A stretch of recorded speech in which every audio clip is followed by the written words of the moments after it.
दोस्तों, 2026 का केंद्रीय बजट पेश हो चुका है और पीएम आवास योजना के लिए सरकार ने 100 करोड़ रुपए के नए बजट को मंजूरी दे दी है। ये पैसा फरवरी की शुरुआत से ही लाभार्थियों के खातों में ट्रांसफर होना शुरू हो जाएगा। लेकिन वो कौन सी सटीक तारीख है जब पहली किस्त आपके बैंक अकाउंट में क्रेडिट होगी? इस तारीख को जानने के लिए वीडियो को अंत तक देखिए, क्योंकि मैंने तारीख का खुलासा वीडियो के बिल्कुल आखिरी हिस्से में किया है। साथ ही 2026 की बिल्कुल नई बेनिफिशियरी लिस्ट भी जारी कर दी गई है और हमारे पास वो पूरी लिस्ट मौजूद है।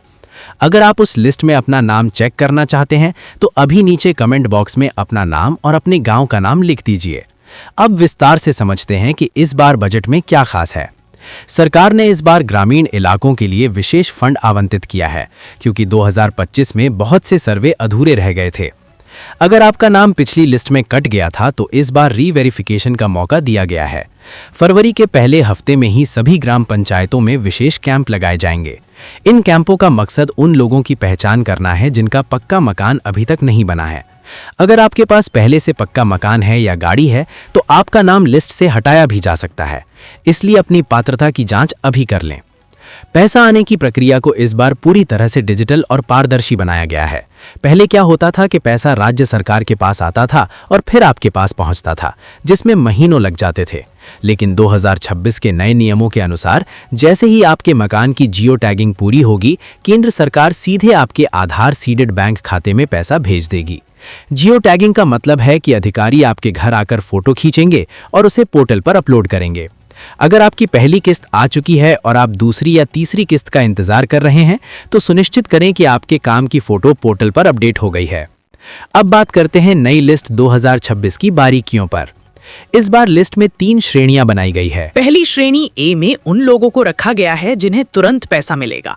श्रेणी बी में वो लोग हैं जिनके कागजात में थोड़ी कमी है और सी में वो लोग हैं जिनका वेरिफिकेशन अभी बाकी है। अगर आप कमेंट में अपना नाम लिख रहे हैं तो साथ में ये भी लिखें कि आपकी कितनी किस्तें आ चुकी हैं, तो हम आपको ये भी बताएंगे कि आपका नाम किस श्रेणी में है। कई बार ऐसा होता है कि आपका नाम लिस्ट में होता है लेकिन बैंक का IFSC कोड गलत होने की वजह से पेमेंट रिजेक्ट हो जाती है। इसके साथ ही शहरी आवास योजना के लाभार्थियों के लिए भी बड़ी खबर है। शहरों में फ्लैट बनाने के लिए जो सब्सिडी मिलती थी उसे 2026 में बढ़ाकर अब और भी सरल कर दिया गया है। अगर आपकी सालाना आय 3 लाख से 6 लाख के बीच है तो आपको ब्याज पर 4% तक की भारी छूट मिलेगी। जिन लोगों ने अभी तक आवेदन नहीं किया है वे PMY अर्बन की आधिकारिक वेबसाइट पर जाकर नया फॉर्म भर सकते हैं।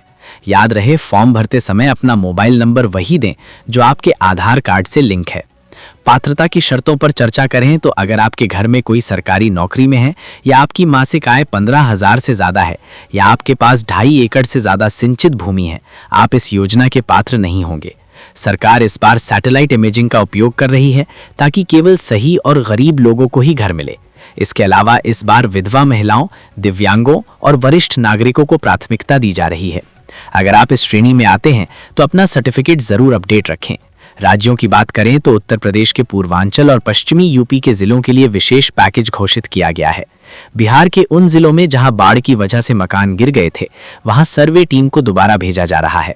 राजस्थान और मध्य प्रदेश में भी नई लिस्ट के अनुसार आवंटन शुरू हो चुका है। अब आपको बताते हैं कि लिस्ट में नाम होने के बावजूद पैसा क्यों अटक जाता है। सबसे बड़ा कारण है बैंक अकाउंट का एक्टिव ना होना। अगर आपने पिछले 6 महीने से बैंक में कोई लेन देन नहीं किया है तो आपका खाता इनएक्टिव हो जाता है। ऐसी स्थिति में सरकार पैसा भेजती तो है लेकिन बैंक उसे स्वीकार नहीं करता। दूसरा बड़ा कारण है DBT यानी डायरेक्ट बेनिफिट ट्रांसफर इनेबल ना होना। आप अपने बैंक मैनेजर से पूछें कि क्या आपका खाता NPCI मैपिंग के साथ जुड़ा है या नहीं। मकान बनाने के लिए ग्रामीण क्षेत्रों में कम से कम 25 स्क्वायर मीटर का एरिया होना अनिवार्य है। अगर आप इससे छोटा मकान बनाते हैं तो आपकी अगली किस्त रोक दी जाएगी।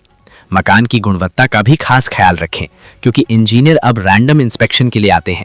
2026 में सरकार ने आवास मित्र सुविधा शुरू की है। हर गांव में एक आवास मित्र होगा जो आपकी मदद करेगा।